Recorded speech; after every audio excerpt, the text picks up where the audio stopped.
कहाँ का सत्यमेव जयते, कहाँ का सत्यमेव जयते। सुप्रीम कोर्ट के जजेस, हाई कोर्ट के जजेस जरूर इसको देखें और आत्मचिंतन करें कि भारत की न्याय प्रणाली कहां पहुंच गई है। भारत में टोटल 5 करोड़ केसेस तो वो हैं जो district court, high court, supreme court में है। इसका मतलब 5 करोड़ परिवार न्याय की आशा में बैठा हुआ है। ऑन एन एवरेज एक परिवार में 6 आदमी रख लीजिए, तो यानी 30 करोड़ लोग न्याय की आस लगाए बैठे हुए हैं।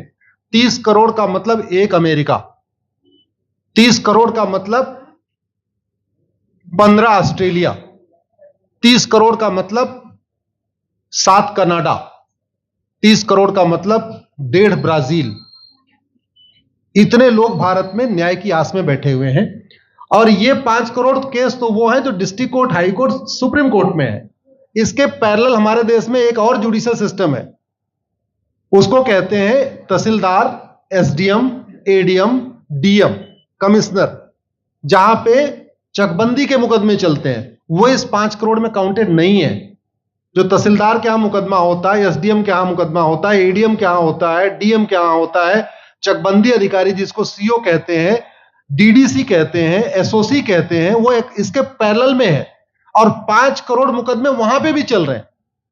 इसका मैं लाइव एग्जांपल देना चाहूंगा भारत की ब्लैक जस्टिस सिस्टम का। 1985 में जौनपुर में एक 10 बीघे जमीन का मुकदमा शुरू हुआ था। अभी वो सबसे नीचे पायदान पे है, जिसको कहते हैं चकबंदी अधिकारी। 1985 में मुकदमा शुरू हुआ, 2023 आ गया, लगभग 37 साल बीत चुके। 37 साल में यह नहीं तय हो पाया कि असली विल कौन सी है। 2 लोगों ने क्लेम किया, वो कह रहे हैं मुझे विल मिली है, वो कह रहे हैं मुझे विल मिली है। 37 साल में यह नहीं डिसाइड हो पाया असली विल किसकी है। अगर मान लीजिए आज डिसाइड हो जाए तो सीओ के बाद एसओसी, एसओसी के बाद डीडीसी, डीडीसी के बाद हाई कोर्ट, हाई कोर्ट के बाद सुप्रीम कोर्ट, यानी अभी 35 साल और लगेगा, 70 साल लगेगा। सेकंड जनरेशन मुकदमा लड़ रही है, ऑलरेडी सेकंड जनरेशन मुकदमा लड़ रही है। और इसी स्पीड से काम हुआ तो मुझे लगता है थर्ड जनरेशन आके मुकदमा जाके तब जाके सुप्रीम कोर्ट पहुंचेगा। दूसरा एग्जांपल, एक ग्लेरिंग एग्जांपल आपको देता हूं। 1971 के वॉर में पाकिस्तान में बम फेंकने वाले, पाकिस्तान के फौजियों के बहुत सारे बैंकर तोड़ने वाले एक कर्नल कबोत्रा है, पंचकुला में रहते हैं। दुश्मनों के उन्होंने दांत तोड़ दिए। आज 2000 से उनके मकान पे किसी ने कब्जा किया हुआ है। 2023 आ चुका है, 23 साल में वो अपने मकान को नहीं छुड़ा पाए। अभी मामला पंचकुला की डिस्ट्रिक्ट कोर्ट में है, उसके बाद चंडीगढ़ हाई कोर्ट जाएगा, फिर सुप्रीम कोर्ट जाएगा। तो 23 साल में वो सबसे नीचे पायदान पे है। वास्तविकता यह है, अंग्रेज चले गए, अंग्रेजी कानून यहीं छोड़ गए, अंग्रेजी व्यवस्था यहीं छोड़ गए। यह व्यवस्था भारत में न्याय देने के लिए नहीं बनी थी। यह जो न्यायिक जुडिशियल सिस्टम था भारत में जो बनाया गया, वो केवल और केवल भारत को लूटने बांटने के लिए बनाया गया था। चूंकि कानून वही चल रहा है, जुडिशियल सिस्टम वही चल रहा है, इवन हमारा ड्रेस भी वही चल रहा है। अंग्रेज काले कपड़े पहनते थे, हम भी काले कपड़े पहनते हैं। अंग्रेज जून के महीने में उनको गर्मी लगती थी तो 1 महीने छुट्टी करके इंग्लैंड चले जाते थे। आज भी हमारा हाई कोर्ट, सुप्रीम कोर्ट पूरे मई जून बंद रहता है।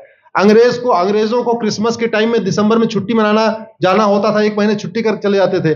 आज भी हमारी हाई कोर्ट, सुप्रीम कोर्ट दिसंबर में, क्रिसमस के टाइम में 15 दिन 20 दिन बंद हो जाती है। तो सोच वही है, किताबें वही है, व्यवस्था वही है, कानून वही है, तो स्वाभाविक सी बात है जस्टिस होगा कहां से? जस्टिस कैसे होगा?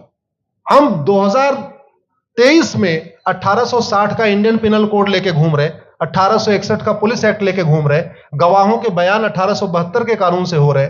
हमने सब कुछ वर्ल्ड क्लास कर लिया, लेकिन अपने जस्टिस सिस्टम को कंपेयर करने की कोशिश ही नहीं किया। जितने में एक एयरपोर्ट बनता है, एक एयरपोर्ट बनाने में 25,000 करोड़ की लागत आती है। अगर हमारी सरकारों ने एक एयरपोर्ट की कीमत जुडिशियल सिस्टम पे खर्च कर दिया होता तो हमारी न्यायिक व्यवस्था अच्छी हो गई होती। आज घटिया, चूंकि अकाउंटेबिलिटी नहीं है, जुडिशियल सिस्टम में कोई अकाउंटेबिलिटी नहीं है। किसी के साथ न्याय हो जाए, अन्याय हो जाए, कोई फर्क नहीं पड़ता। निर्दोष को जेल हो जाए, जज की कोई अकाउंटेबिलिटी नहीं। दोषी को बेल हो जाए, जज की कोई अकाउंटेबिलिटी नहीं।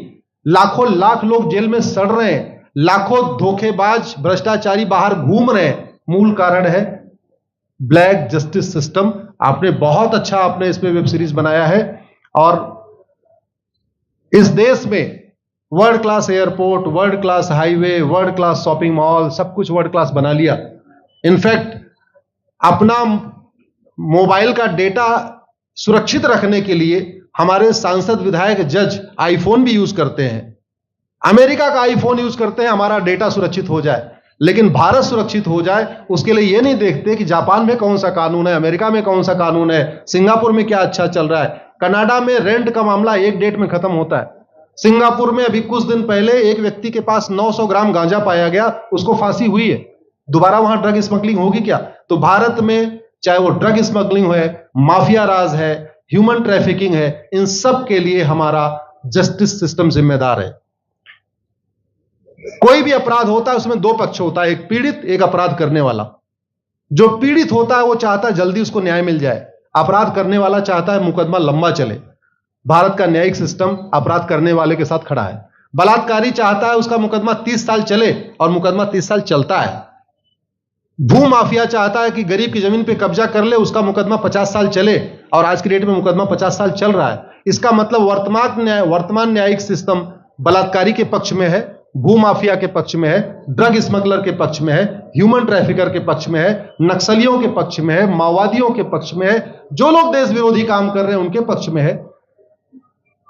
40 साल 50 साल के बाद किसी व्यक्ति ने मिलावट करके लोगों का स्वास्थ्य खराब कर दिया, उसको 50 साल के बाद सजा हो रही है।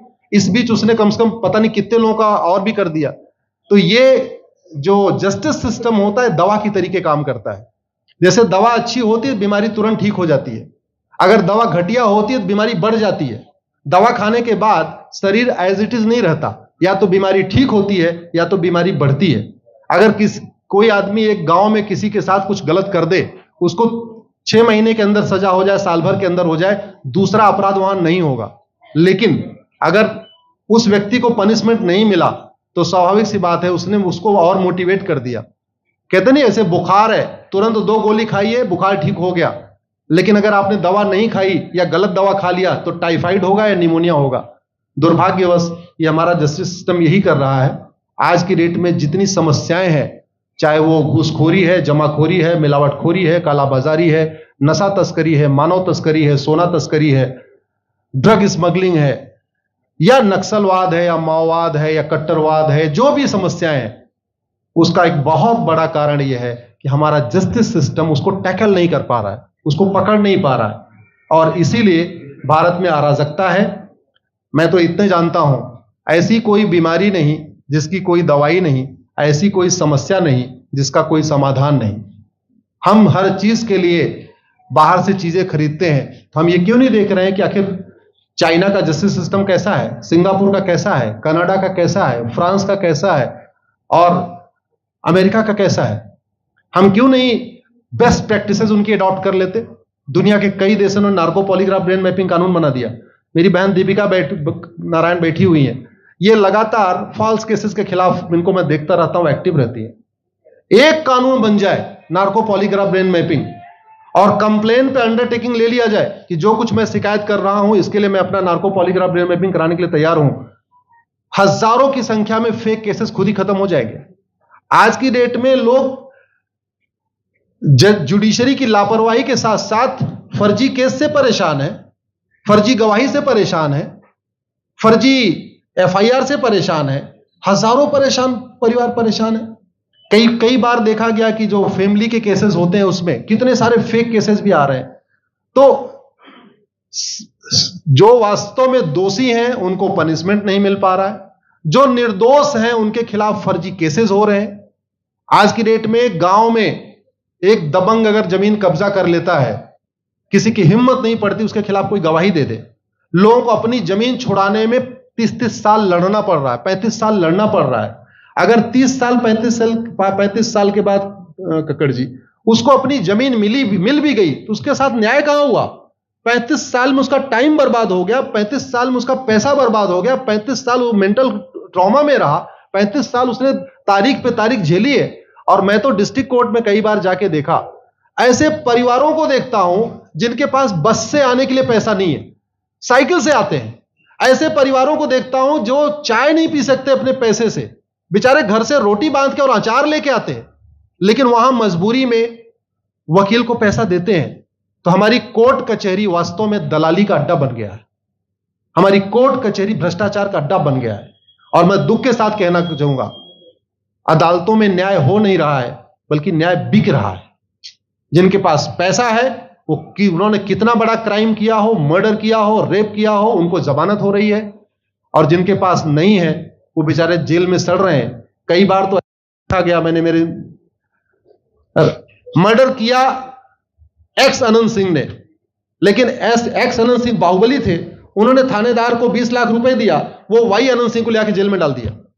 नाम वही है। अब उसके बाद क्या हुआ, 20 साल मुकदमा चला और फिर सबूत के अभाव में छूट गया। तो जिसने मर्डर किया वो तो कभी जेल गया ही नहीं। एक निर्दोष जेल गया, 10-20 साल के बाद उसने अपना जमीन बेचा, सब कुछ किया, मां बाप सब कुछ तबाह हो गए, फिर वो सबूत के अभाव में छूट रहा है। तो सबूत के अभाव में अगर 20 साल के बाद छूट भी गया हो, उसका 20 साल कौन लौटाएगा? उसके 20 साल के लिए कौन जिम्मेदार है? उसके 20 साल जो बर्बाद हुआ, उसके लिए संविधान की शपथ लेने वाले जिम्मेदार हैं। संविधान के प्रियम्बल में लिखा है, हम आपको जस्टिस देंगे, हम आपको न्याय देंगे। न्याय देने की जिम्मेदारी किसकी? जिन्होंने शपथ लिया। शपथ कौन लेते हैं? जजेस लेते हैं, सांसद, विधायक, मंत्री लेते हैं। तो आज की डेट में अगर लोगों को न्याय नहीं मिल रहा है, तो इसके लिए वही जिम्मेदार हैं जो संविधान की शपथ लेते हैं। संविधान की शपथ लेने वालों को वेतन, भत्ता, गाड़ी, बंगला इसीलिए मिलता है कि लोगों को न्याय मिल सके, फास्ट जस्टिस मिले, कंप्लीट जस्टिस मिले। अनफॉर्चुनेटली कंप्लीट जस्टिस मिलने में तो 50-60 साल लग जाता है, फास्ट जस्टिस तो सपना हो गया है। इसलिए आज आपने जो ये वेब सीरीज बनाई है, मैं आपको धन्यवाद देता हूं। एक ऐसे विषय पे जिस पे कोई टच नहीं करता, लेकिन जिससे करोड़ों लोग पीड़ित हैं। मैंने कहा ना, 5 करोड़ लोग सीधे district court, high court, supreme court के केसेस से पीड़ित हैं, और 5 करोड़ मुकदमे एसओसी, डीडीसी, तहसीलदार के यहां चल रहा है। तो अगर 5 करोड़ से 30 करोड़ लोग इधर पीड़ित हैं, तो उधर भी पीड़ित है। वास्तव में बहुत बड़ी संख्या भारत में इसी से पीड़ित है। और अपराध, भ्रष्टाचार और जितनी भी अराजकता चल रही है, उसका मूल कारण भी यही है। जस्टिस सिस्टम अच्छा हो जाए, कानून सख्त हो जाए, कानून का खौफ पैदा हो जाए, न्यायपालिका का खौफ पैदा हो जाए, और ये थाने जो दलाली के अड्डे बन गए हैं, तहसील जो दलाली का अड्डा बन गया है, डिस्ट्रिक्ट कोर्ट जो कमीशन खोरी का अड्डा बन गया है, अगर इस पे कंट्रोल हो जाए, तो वास्तव में भारत में फिर से राम राज्य आ सकता है। अगर जुडिशियल सिस्टम अच्छा हो जाए, तो जो राम राज्य की कल्पना है, धर्म की जय हो, अधर्म का नाश हो, प्राणियों में सद्भावना हो, विश्व का कल्याण हो, मुझे लगता है उसको फिर से जीवित किया जा सकता है। आपने मुझे बुलाया कपिल जी, मैं आपको धन्यवाद देता हूं। और ये फिल्म बनाने के लिए, ये वेब सीरीज बनाने के लिए बहुत बहुत धन्यवाद देता रहता हूं। दीपिका जी लड़ती रहती हैं, इनको देखता रहता हूं। बहन नेहा जी आई हैं, ये अपने गानों से मुझे लगता है बहुत अच्छा आप लिखती हैं। और इसी तरीके से कड़वा सच आप लिखते रहिए, कड़वा सच गाते रहिए। लोग आज की डेट में, यंग जनरेशन कड़वा सच सुनना चाहती है। मीठे झूठ ने इस देश में शुगर, डायबिटीज पैदा कर दिया। भारत केवल लोग डायबिटीज से नहीं पीड़ित हैं, बल्कि हमारी व्यवस्था को डायबिटीज हो चुका है। और उस डायबिटीज को दूर करने के लिए नेहा राठौर जैसी बहनें जो सही बात कह रही हैं, दीपिका जी सही बात कह रही हैं। आप लोग जो है बहुत अच्छा काम कर रहे हैं। और आपने, कक्कड़ साहब, आपने बनाया वेब सीरीज, आपको विशेष आभार, धन्यवाद देता हूं। यही निवेदन करता हूं, इस वेब सीरीज को ज्यादा से ज्यादा देखें। और खास तौर पे अगर आपके जानने वाले कोई जज हैं, कोई आईएएस हैं, कोई आईपीएस हैं, मंत्री, सांसद, विधायक हैं, उनको भी एक बार फोन करके, व्हाट्सएप करके एक बार कहिए कि वो भी इसको जरूर देखें। क्योंकि अल्टीमेटली न्यायिक व्यवस्था बदलने की जिम्मेदारी उन्हीं की है जिनको वेतन, भत्ता, गाड़ी, बंगला, free air ticket, free rail ticket और वीआईपी व्यवस्था मिलती है। ये व्यवस्था उन्हीं को बदलनी है। जय हिंद, धन्यवाद।